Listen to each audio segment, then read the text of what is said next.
அன்பின் பிதாவே, இந்த காலை வேலைக்கா உமக்கு நன்றி செலுத்துகிறோம். ஆண்டவரே, மை துதிக்கிறோம். நானே நல்ல மேய்ப்பன், நான் என்னுடையவைகளையும் அறிந்திருக்கிறேன், என்னுடையவைகள் என்னை அறிந்திருக்கிறது என்று சொல்லியிருக்கிறேன். உம்முடைய வார்த்தையின்படி நாங்கள் ஆண்டவரே உம்மை அறிந்து கொள்ளணும். ஆண்டவரே, மை துதிக்கிறோம், ஸ்தோத்தரிக்கிறோம். என் ஆடுகளுக்காக என் ஜீவனை கொடுத்திருக்கிறேன் என்று சொல்லியிருக்கிறேன். உம்முடைய அன்பு அளவற்றது. அதை ஒவ்வொரு நாளும் தியானிக்க கிருபை தாங்க. இந்த நாளில் வேத தியானத்தை எங்களுக்கு ஆசீர்வதித்து தாங்க. நேசிக்கிற இயேசு கிறிஸ்துவின் இனிய நாமத்தில் கேட்கிறோம் பிதாவே, ஆமென். 2 சாமுவேல் 11வது அதிகாரம்.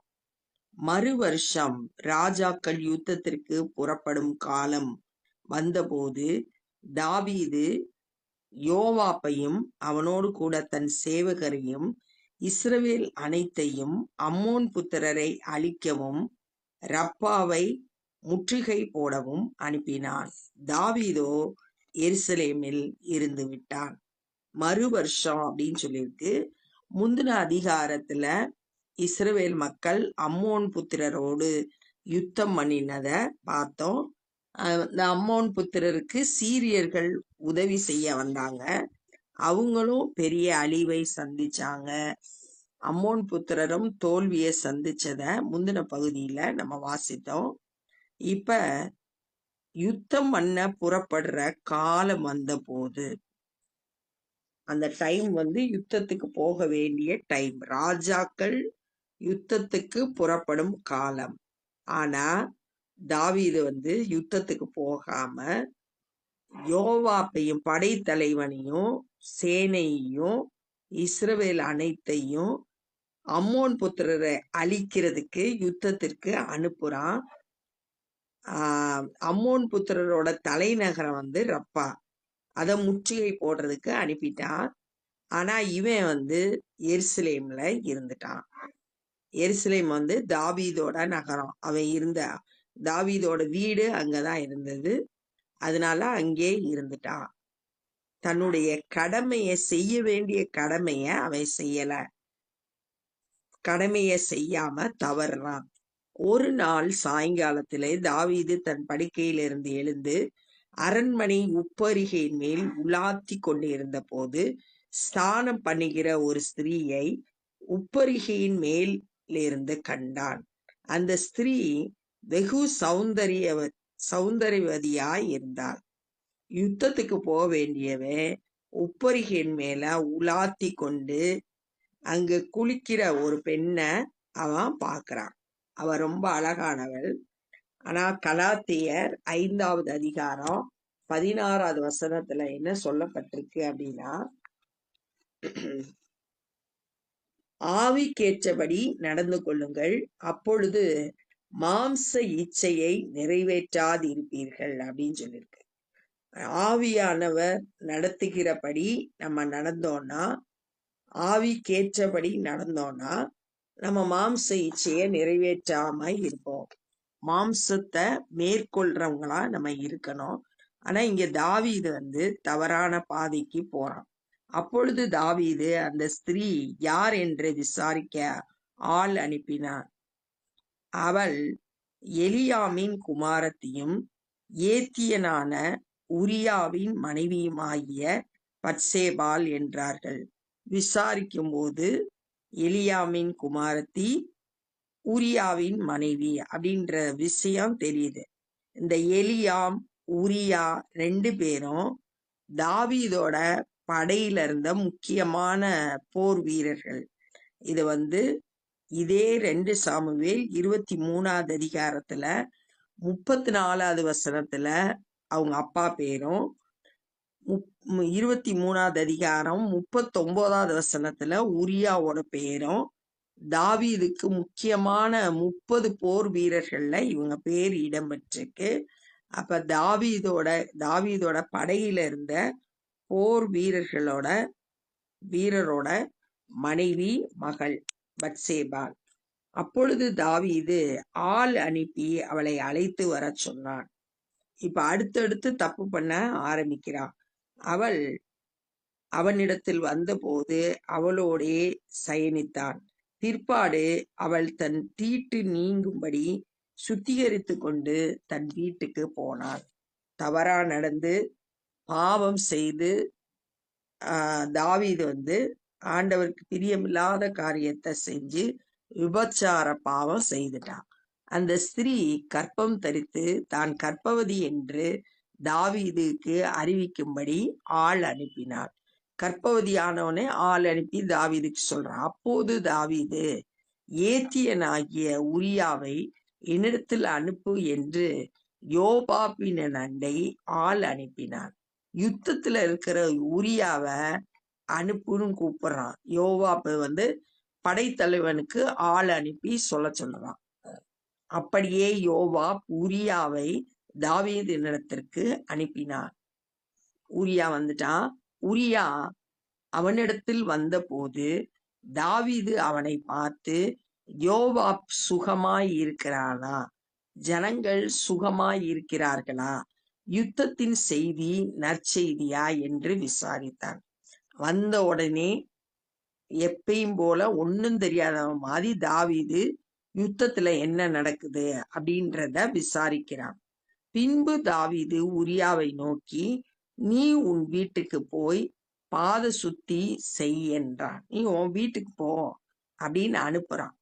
ஏன்னா தன்னுடைய பாவத்தை மறைக்கிறதுக்கு இவனை போய் சரி கட்டுறதுக்கு வேலை பார்க்கிறான் தாவீது. உரியா ராஜ அரண்மனையில் இருந்து புறப்பட்ட போது ராஜாவினிடத்திலிருந்து உச்சிதமான பதார்த்தங்கள் அவன் பின்னாலே அனுப்பப்பட்டது. அவனை அனுப்புறது மாத்திரம் இல்ல, அவனுக்கு பின்னாடி பலகாரமும் சேர்த்து அனுப்புறான். ஆனாலும் உரியா தன் வீட்டிற்கு போகாமல் ராஜ அரண்மனையின் வாசலிலே தன் ஆண்டவனுடைய எல்லா சேவகரோடு படுத்து கொண்டிருந்தான். ஆனா உரியா வீட்டுக்கு போல, வாசல்ல அரண்மனை வாசல்ல இருக்க மற்ற சேவகர்களோடு படுத்து கொண்டிருந்தான். உரியா தன் வீட்டிற்கு போகவில்லை என்று தாவீதுக்கு அறிவிக்கப்பட்ட போது தாவீது உரியாவை நோக்கி, நீ பயணத்தில் இருந்து வந்தவன் அல்லவா? நீ உன் வீட்டுக்கு போகாதிருக்கிறது என்ன என்று கேட்டான். திரும்ப கூப்பிட்டு கேக்குறான், ஏன் வீட்டுக்கு போல அப்படின்னு சொல்லிட்டு கேட்ட போது உரியா தாவீதை நோக்கி, பெட்டியும் இஸ்ரவேலும் யூதாவும் கூடாரங்களில் தங்கி என் ஆண்டவனாகிய யோவாப்பும் என் ஆண்டவனின் சேவகரும் வெளியிலே பாளையம் இறங்கி இருக்கையில் நான் புசிக்கிறதற்கும் குடிக்கிறதற்கும் என் மனைவியோட சயனிக்கிறதற்கும் என் வீட்டுக்குள் பிரவேசிப்பேனோ? நான் அப்படி செய்கிறதில்லை என்று உம்முடைய பேரிலும் உம்முடைய ஆத்துமாவின் பேரிலும் ஆணையிட்டு சொல்லுகிறேன் என்றான். ரொம்ப நேர்மையான உரியா எல்லாம் யுத்தத்துல இருக்கும்போது நான் மட்டும் எப்படி என் வீட்டுக்கு போய் சாப்பிட்டு குடிச்சு இருக்கிறது, சந்தோஷமா இருக்கிறது, அதனால நான் போக மாட்டேன் அப்படின்னு சொல்லிட்டு தன்னுடைய தீர்மானத்துல உறுதியா இருக்கான். தன்னுடைய கடமையில ரொம்ப கவனமா உரியா இருக்கான். அதை விட்டு விலகல. அப்பொழுது தாவீது உரியாவை நோக்கி, இன்றைக்கும் நீ இங்கே இரு, நாளைக்கு உன்னை அனுப்பி விடுகிறேன் என்றான். அப்படியே உரியா அன்றும் மறுநாளும் எருசலேமில் இருந்தான். வீட்டுக்கு போகவே இல்லை. அரண்மனை வாசல்லே உரியா தங்கி இருந்தான். தாவீது அவனை தனக்கு முன்பாக புசித்து குடிக்கிறதுக்கு அழைத்து அவனை வெறிக்க பண்ணினான். இப்ப என்ன செய்யறான்னா, அடுத்து ஏதாச்சும் செஞ்சு இவனை வீட்டுக்கு அனுப்பணும், அதுக்காக முயற்சி எடுக்கிறான். நல்லா குடிச்சு சாப்பிட்டு குடிச்சு வெறிக்க வச்சு அவனை வீட்டுக்கு போக வைக்கிறதுக்கு ஏற்பாடு செய்யறான். ஆனாலும் அவன் தன் வீட்டிற்கு போகாமல் சாயங்காலத்திலே தன் ஆண்டவனின் சேவகரோடு தன் படுக்கையில் படுத்து கொண்டான். தாவீது அவனை இடரலாக்குறதுக்கு என்னென்னமோ முயற்சி செய்து பார்க்கறான். ஆனா உரியா ரொம்ப ஸ்ட்ராங்கா இருந்தான். காலமே தாவீது யோவாப்புக்கு ஒரு நிருபத்தை எழுதி உரியாவின் கையிலே கொடுத்து அனுப்பினான். போர் முனையில இருக்கிற யோவாப்புக்கு ஒரு கடிதம் எழுதி அந்த கடிதத்தை உரியா கிட்டயே கொடுத்து அனுப்பினான். அந்த நிருபத்திலே, மும்முரமாய் நடக்கிற போர் முகத்திலே நீங்கள் ஊரியாவை நிறுத்தி அவன் வெட்டுண்டு சாகும்படி அவனை விட்டு பின் வாங்குங்கள் என்று எழுதியிருந்தான். அவன் கொடுத்து விட்ட அந்த கடிதத்துல உரியாவை கொல்றதுக்கு சொல்லி எழுதி அனுப்பினான். இப்ப அடுத்த பாவம் கொலை செய்யறதுக்கு துணிஞ்சிட்டான் தாவீது. அப்படியே யோவாப் அந்த பட்டணத்தை சூழ காவல் போட்டிருக்கையில் பராக்கிரமசாரிகள் இருக்கிறார்கள் என்று தான் அறிந்த இடத்தில் உரியாவை நிறுத்தினான். யுத்தத்துல நிற்கும் போது எந்த இடத்துல பராக்கிரமசாலிகள் நிற்பாங்களோ அந்த இடத்துல உரியாவை கொண்டு போய் நிப்பாட்டிட்டான். பட்டணத்து மனுஷர் புறப்பட்டு வந்து யோவாபோட யுத்தம் பண்ணுகையில் தாவீதின் சேவகராகிய ஜனத்தில் சிலர் பட்டார்கள். ஏத்தியனாகிய உரியாவும் செத்தான். தாவீது போட்ட பிளான் படி உரியாவை நிப்பாட்டி எதிரிகள் உரியாவை கொண்டு போட்டாங்க. அப்பொழுது யோவாப் அந்த யுத்தத்தின் செய்திகளை எல்லாம் தாவீதுக்கு அறிவிக்க ஆள் அனுப்பி தான் அனுப்பின ஆளை நோக்கி, நீ யுத்தத்தின் செய்திகள் எல்லாம் ராஜாவுக்கு சொல்லி தீர்ந்த போது அத செய்திய யுத்தத்துல என்ன நடந்துன்னு அந்த செய்தியை அனுப்புறதுக்கு ஒரு ஆள் அனுப்பும் போது அவன் என்ன சொல்றான்னா, ராஜாவுக்கு கோபம் எழும்பி அவர், நீங்கள் பட்டணத்துக்கு இத்தனை கிட்ட போய் யுத்தம் பண்ண வேண்டியது என்ன? அலங்கத்தில் நின்று எய்வார்கள் என்று உங்களுக்கு தெரியாதா? ஏன்னா தாவீதுல சில பேர் மரித்து போறாங்க. நீ ஏன் பட்டணத்துக்கு பக்கத்துல போய் யுத்தம் பண்ண? அலங்கத்துல இருந்து அம்பு எய்வாங்கன்னு உனக்கு தெரியாதா? ஏன் பக்கத்துல போய் யுத்தம் பண்ணீங்கன்னு கேட்பான். எருபேசேத்தின் குமாரன் அபிமெலேக்கை கொன்றது யார்? தேபேசிலே ஒரு பெண் பிள்ளை அலங்கத்திலிருந்து ஒரு இயந்திரக்கல்லின் துண்டை அவன் மேல் போட்டதினால் அல்லவா அவன் செத்தான். இது நியாயாதிபதிகள் 9வது அதிகாரம் 50 57 வரைக்கும் உள்ள வசனங்கள்ல சொல்லப்பட்டிருக்க சம்பவத்தை எடுத்து சொல்றாங்க. இந்த அபிமெலேக்குன்றது கிதியோனுடைய மகன்கள்ல ஒருத்தன். அவன் தன்னுடைய சகோதரனான 70 பேரை கொன்னு போட்டான். அதுக்கப்புறம் ஒரு யுத்தம் வரும்போது இவன் அந்த தேபேஸ்ல பட்டணத்தோட நடுவுல ஒரு அலங்க இருந்துச்சு. ஸ்ட்ராங் டவர், துருக்கான்னு போட்டிருக்கு. அந்த இதுல எல்லா ஜனங்களும் போய் ஒளிஞ்சுக்கிட்டாங்க. இவன் அதுக்கு பக்கத்துல போறான். அப்ப மேல இருந்து அம்பு எய்து ஒரு பெண் இயந்திரக்கல்ல தூக்கி இவன் தலை மேல போட்டு இவன் செத்து போறத அந்த பகுதியில வாசிக்கிறோம். அவன் துருக்கத்துக்கு பக்கத்துல போனதுனால அழிஞ்சு போனான். அலங்கம்னு இங்க சொல்லப்பட்டிருக்கு. அந்த பக்கத்துக்கு போனதுனால அல்லவா அவன் செத்தான். நீங்கள் அலங்கத்திற்கு இத்தனை கிட்ட போனது என்ன என்று உன்னோடைய சொன்னால், அப்பொழுது நீ உம்முடைய சேவகனாகிய உரியா என்னும் ஏத்தியனும் செத்தான் என்று சொல். ஏன் பக்கத்துல போனீங்க அப்படின்னு கேள்வி கேட்டா, நீ சொன்ன செய்தியின்படி உரியாவை நாங்க கொன்னுட்டோம், அவன் செத்து போயிட்டான் அப்படின்ற செய்திய சொல்லு. ராஜா கோபமாயிருக்கிறப்ப அவனுக்கு ஏத்த மாதிரி இந்த செய்திய சொல்லு அப்படின்னு ஆள் அனுப்புறான். அந்த ஆள் போய் உட்பிரவேசித்து யோவாப் தன்னிடத்தில் சொல்லி அனுப்பின செய்திகள் எல்லாம் தாவீதுக்கு அறிவித்து, தாவீதை பார்த்து, அந்த மனுஷர் கை மிஞ்சி அவர்கள் வெளியே எங்களுக்கு எதிரே புறப்பட்டு வந்தபோது நாங்கள் பட்டண வாசல் மட்டும் அவர்களை துரத்தினோம். அப்பொழுது வில் வீரர் அலங்கத்திலிருந்து உம்முடைய சேவகரின் மேல் எய்ததினால் ராஜாவின் சேவகரில் சிலர் செத்தார்கள். உம்முடைய சேவகனாகிய உரியா என்னும் ஏத்தியனும் செத்தான் என்றான். உரியா செத்ததை சொல்றதுதான் முக்கியமான செய்தி தாவீதுக்கு. அதையும் சொல்லி செய்தி அனுப்புனவன் போய் சொல்றான். அப்பொழுது தாவீது அந்த ஆளை நோக்கி, நீ யோவாபின் இடத்தில் போய் இந்த காரியத்தை பற்றி விசாரப்பட வேண்டாம், கவலைப்படாத. இந்த செய்தியை குறிச்சு பட்டயம் ஒருவேளை ஒருவனையும் ஒருவேளை வேறொருவனையும் பட்சிக்கும். நீ யுத்தத்துக்கு பழக்க பண்ணி பட்டணத்தை இடித்து போடு என்று அவனுக்கு திடன் சொல்ல சொன்னான். கவலைப்படாத, உரியா செத்ததுக்காக யுத்தத்துல இருக்கும்போது சாகிறதெல்லாம் நடைபெறும் அப்படின்னு சொல்லிட்டு அவனுக்கு திடன் சொல்லு அப்படின்னு சொல்லிட்டு சொல்லி விடுறான். தன் புருஷனாகிய உரியா செத்தான் என்று அவன் மனைவி கேள்விப்பட்ட போது அவள் தன் நாயகனுக்காக இலவு கொண்டாடினாள். பட்சேபால் உரியா மரித்த பிறகு இலவு கொண்டாடுகிறார். துக்க நாட்கள் சென்ற பின்பு தாவீது அவளை அழைத்து அனுப்பி தன் வீட்டிலே சேர்த்து கொண்டான்.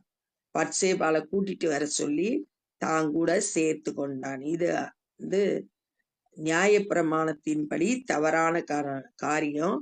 பிறருடைய மனைவியை இச்சியாதிருப்பாயாக அப்படின்னு சொல்லியிருக்கு. ஆனா இவன் பாவம் செய்தான். அவள் அவனுக்கு மனைவியாகி அவனுக்கு ஒரு குமாரனை பெற்றாள்.